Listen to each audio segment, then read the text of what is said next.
राजांनी आपला राज्याभिषेक सोहळा करायचा ठरवला.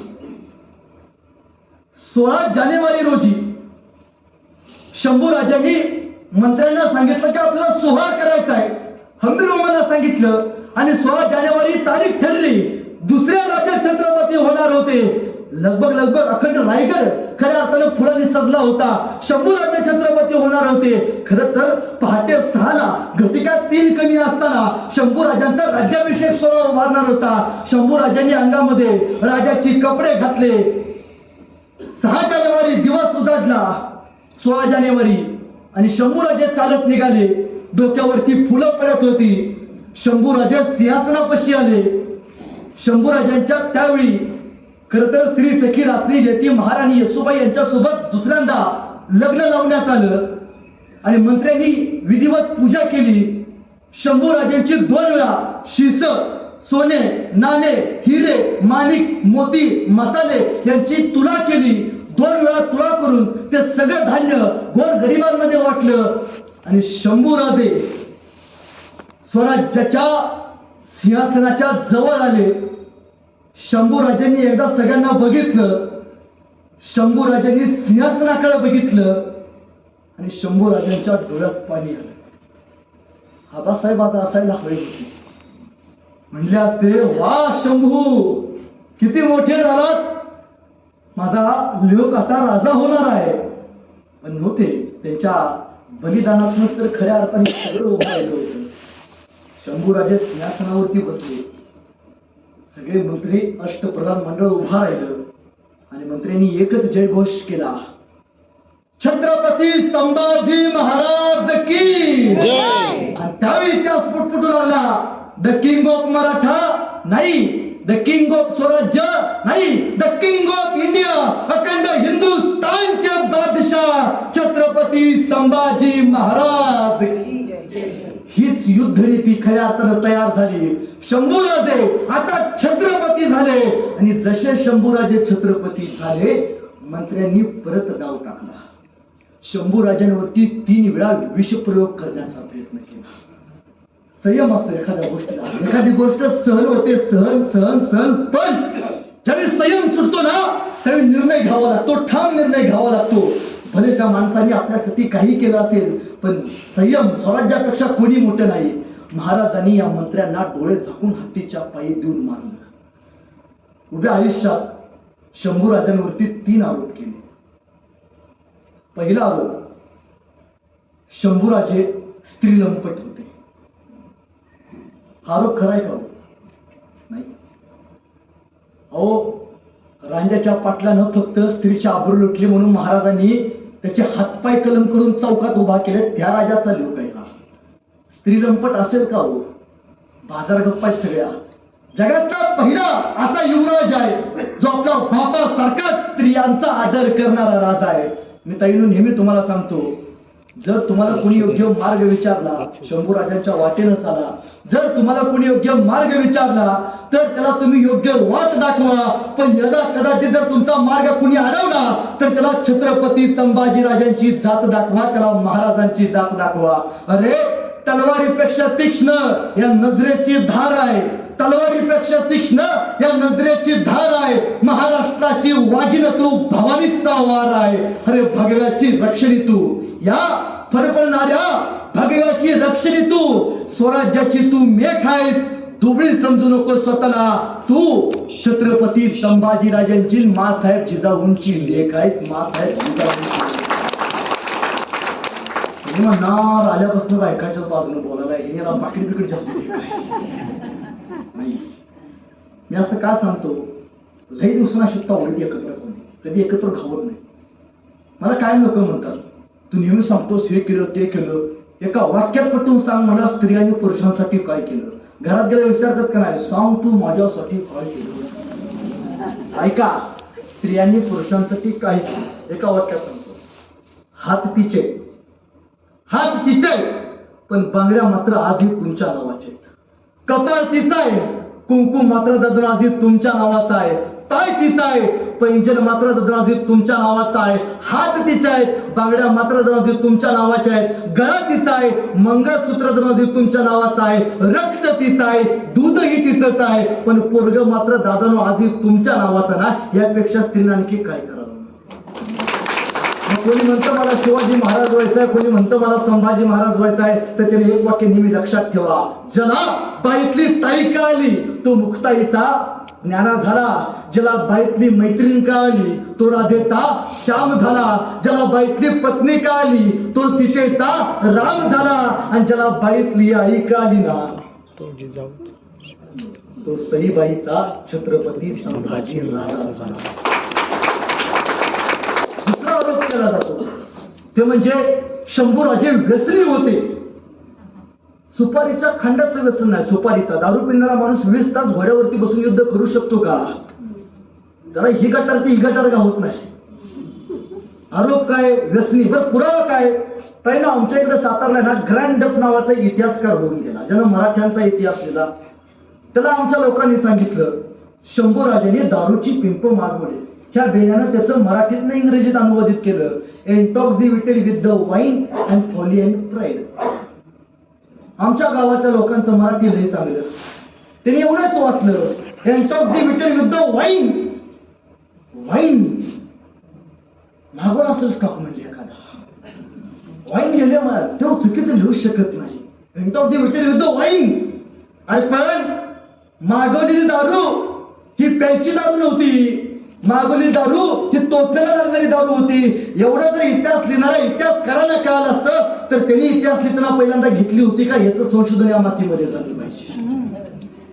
सुपारीच्या खंडाचं व्यसन नाही हो, सुपारीच्या खंडाचं. पण छत्रपती संभाजी महाराज की जय एवढंच येते आपल्याला. तिथं बसलेले 7% लोक छातीवरती हात ठेवून सांगतो, जर नसेल तर आजचं पाकिट मी वाचनालयाला दान करतो. छातीवरती हात ठेवून सांगतो 7% लोक आज इथं बसलेले व्यसन करतात. जय. व्यसन करणं म्हणजे मर्दानगी नव्हे बरं का.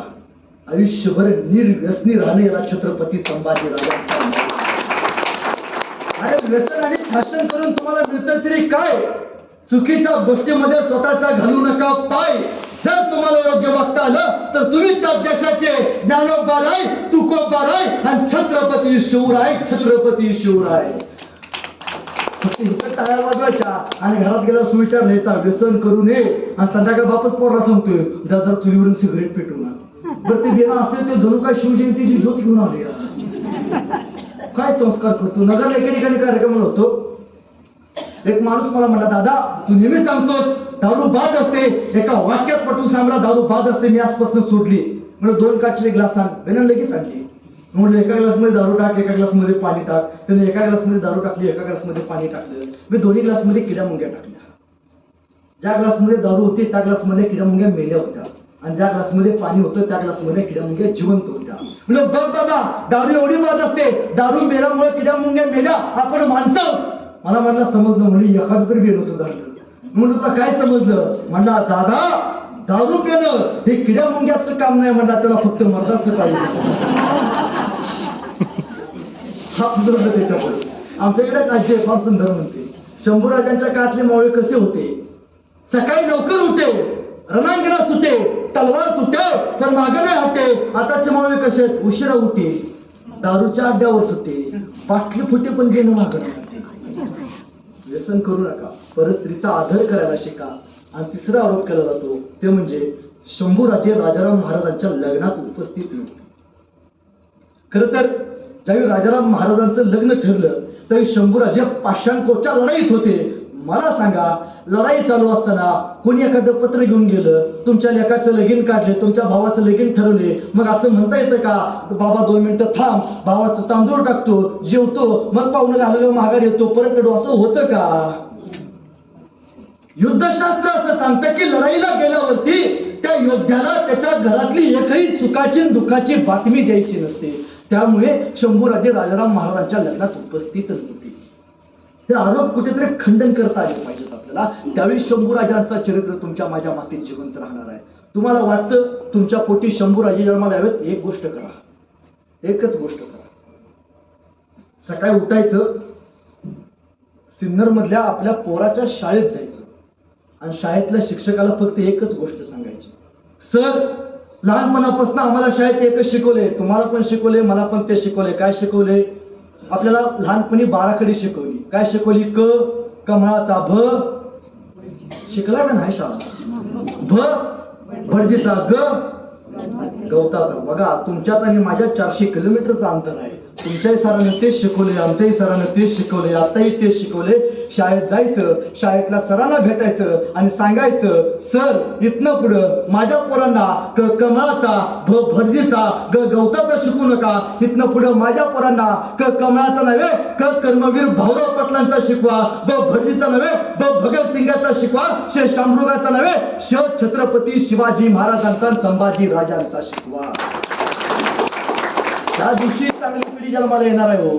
आणि आपल्या पोरांचे दोष शोधत बसू नका. आपल्या पोरांच्या अंगातले चांगले गुण शोधायला शिका. त्यावेळी इतिहास घडवणारी पिढी तयार होणार आहे. आमच्या पोरांच्या धाडस आई असं नाही, 100% आहे. आमच्या आयांचं चुकले हो. आता बरं आहे जरा, म्हणजे आपल्याकडे जरा गाव भाग आहे, आया आपल्या पोरांना शिव्या देऊन बोलत असतील. पुण्या मुंबईत जातो, बायका कशा कौतुक करतात आमच्या पोरांचं.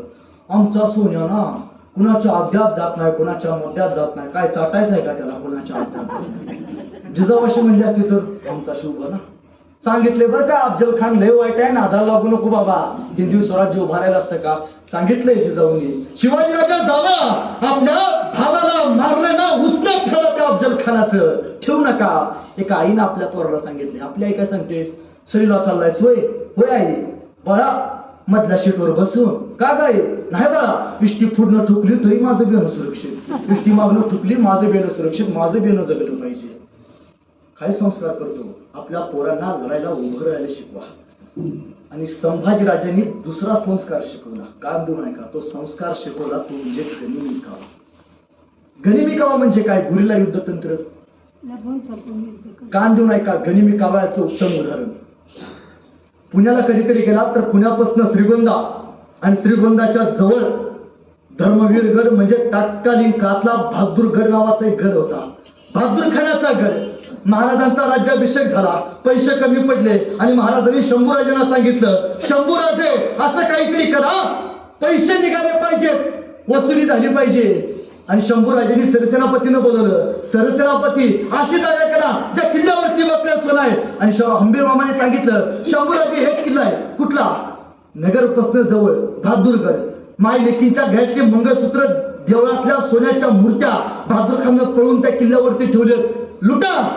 आणि विचारलं शंभूराजांनी, हंबीर मामा सैनिक किती आहे? 2 लाख मराठी आहेत फक्त. 2 लाख माणसं त्या बहादूरगडाची किल्ल्यावरती आहेत.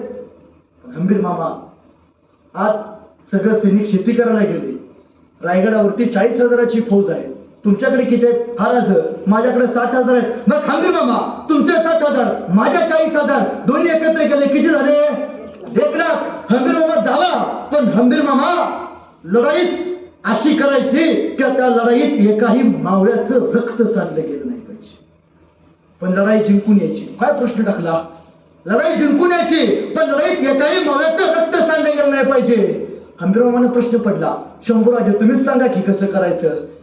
आणि शंभूराजांनी सांगितलं, हंबीर मामा एक काम करा, 1 लाख तुकडीची 2 तुकड्या तयार करा.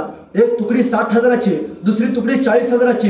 60,000ची तुकडी हा बहादूरगड, बहादूरगडाचा समोरचा दरवाजा 100 किलोमीटरवरती पुणे, त्या पुण्याकडे उभा करा. आणि उरलेली 40,000ची तुकडी घेऊन तुम्ही स्वतः बहादूरगडाचा मागचा दरवाजा कुरकुंभ गावामध्ये येतो, या कुरकुंभ गावामध्ये उभा राहा. आणि ठरलं, सकाळी 8 वाजता सगळे सैनिक उभा राहिले आणि 8 वाजता महाराजांचे मावळे बहादूरगडाकडे समोरनं पुण्याकडे पळत आले. 60,000 मावळे पळत येताना बघितलं आणि बहादूरगडाचा सैनिक पळत गेला. हुजूर हुजूर मराठी आगे क्या?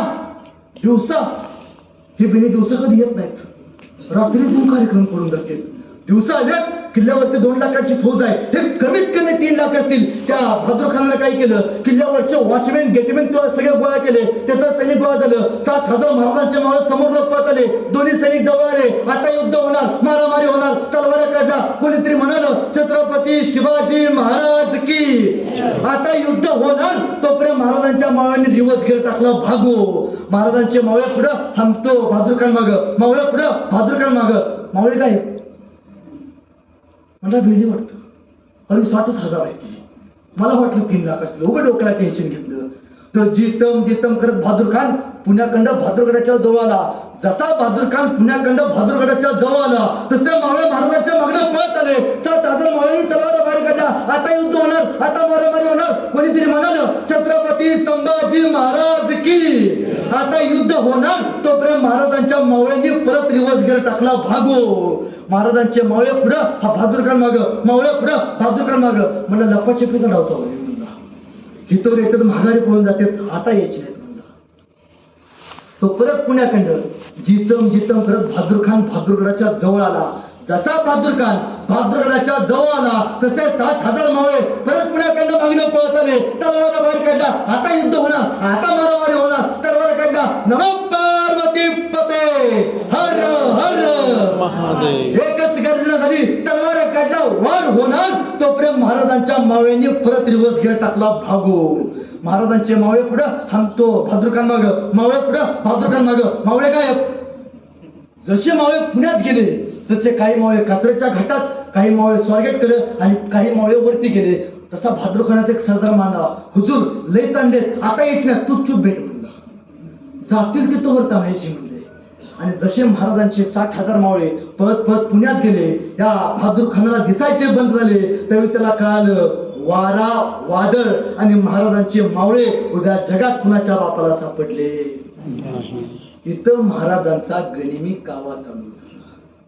जसा बहादूर खान 60,000 मावळ्यांच्या मागे पळत पळत पुण्यात गेला, हीच बातमी बहादूरगडाचा मागचा दरवाजा कुरकुंबा गावामध्ये 40,000 फौज घेऊन उभारला. हंबीरमामाला कळाली. हंबीरमामाला कळालं, गेला माग. हंबीरमामा लगोलगच किल्ल्यावरती गेले. किल्ल्यावरती कोण? वॉचमॅन गेटमॅन थापड्यातून सुजवले. सगळं सोनं घेतलं. हंबीरमामा गायब. आणि आला पुण्याखंड जितम करत. हा जसा पुण्याखंड जितम करत बहादूरगडाच्या जवळ आला, त्या बेंदाला फक्त धुरण दिसायला लागला. त्याचा एक सरदार होता, चांगला सुजवला होता त्याला. ते आलं जवळ.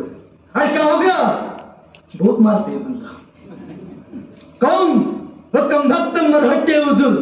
ऐसा कौन मारते हो? मराठे हुजूर. मेरे पास आ म्हणला. कोण आले होते?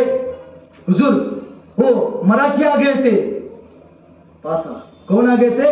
हुजूर मराठी आ गए थे. क्या? तो फिर हम किसके पीछे हुए थे? मराठों के हुजूर. आया कौन था? मराठी हुजूर. बेनीने आंसू फसवले. 60,000 आम्हाला पुढल्या